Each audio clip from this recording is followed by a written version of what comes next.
अस्सलाम वालेकुम student. Chapter number 14 physics class 10th current electricity MCQs हल करने जा रहे हैं।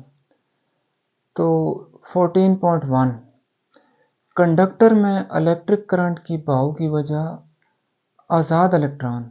ऑप्शन दाल करेक्ट है। सेकंड, एक 6 ओम की रेजिस्टर में से जब 3 एम्पेयर का करंट गुजरता है तो इस रेजिस्टर के अतराफ voltage according to Ohm law V is equal to I R. I की जगह 3 एम्पेयर और आर की जगह 6 ओम दोनों को मल्टीप्लाई करें तो answer 18 volt. Option gym correct है। थर्ड वन, सीरीज तरीके से जोड़े गए बल्बों की तादाद में इजाफा करने से उनकी रोशनी की शिद्दत पर क्या फ़र्क पड़ता है। तो सीरीज तरीके से जब बल्बों को जोड़ा जाए तो वो रेजिस्टर की तरह बिहेव करते हैं और उनकी तादाद में इजाफा होने से नेट रेजिस्टर की मकदार में इजाफा होगा जिससे करंट में कमी होगी तो रोशनी की शिद्दत में भी कमी होगी। ऑप्शन बी करेक्ट है।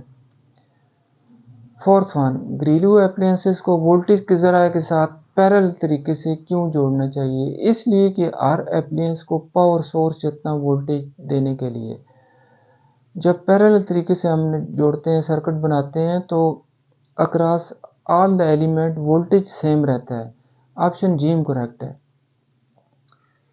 फिफ्थ वन, इलेक्ट्रिक पोटेंशियल और ईएमएफ। इलेक्ट्रिक पोटेंशियल जब सर्किट में से करंट बह रहा हो तो उस वक्त किसी point per unit positive charge के पास जो एनर्जी होती है उसको इलेक्ट्रिक पोटेंशियल कहते हैं। जबकि ईएमएफ सर्किट में से करंट बह नहीं रहा हो तो उस वक्त जो बैटरी जो यूनिट पॉजिटिव चार्ज को एनर्जी देती है सर्किट में से बहने के लिए तो उसको ईएमएफ कहते हैं। तो ये दोनों मुख्तलिफ मकदारें हैं। Option B. नेक्स्ट वन, जब हम एक सादा सर्किट में वोल्टेज को दुगना करते हैं तो कौन सी मकदार दुगना होगी। V is equal to I R, I is equal to V by R. अगर आर को कांस्टेंट रखें, वोल्टेज को दुगना करें तो इस इक्वेशन के मुताबिक करंट दुगना होगा। ऑप्शन अलिफ दुरुस्त है। नेक्स्ट वन, अगर एक सर्किट में रेजिस्टेंस को कांस्टेंट रखते हुए करंट और वोल्टेज दोनों को दुगना करें तो power P is equal to V I होता है। वोल्टेज दुगना हो जाए, करंट दुगना है तो पावर 4 गुना ज़्यादा हो जाएगी। यहाँ पर उसने कम लिखा हुआ है जो कि गलत है। तो ऑप्शन दाल करेक्ट होना चाहिए। यही एमसीक्यूज इंग्लिश की बुक में ठीक तरह से लिखा हुआ है।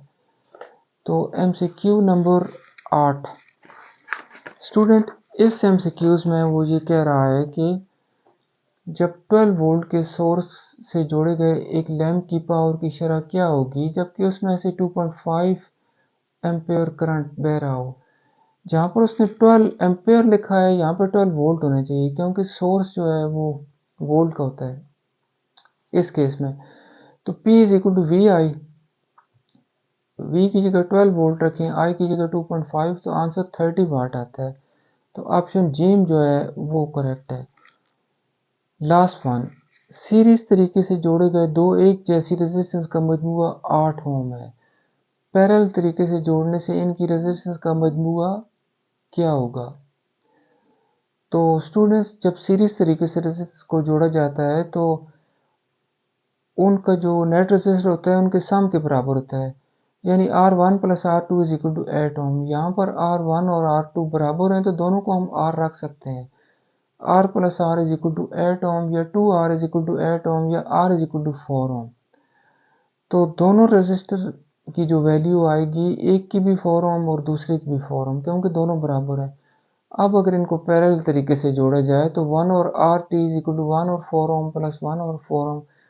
इस इक्वेशन को सॉल्व करें तो 1 और R T is equal to 2/4 ohm या 1 और R T is equal to 1/2 ohm. दोनों साइडों का रेसिप्रोकल लें तो R T is equal to 2 Om.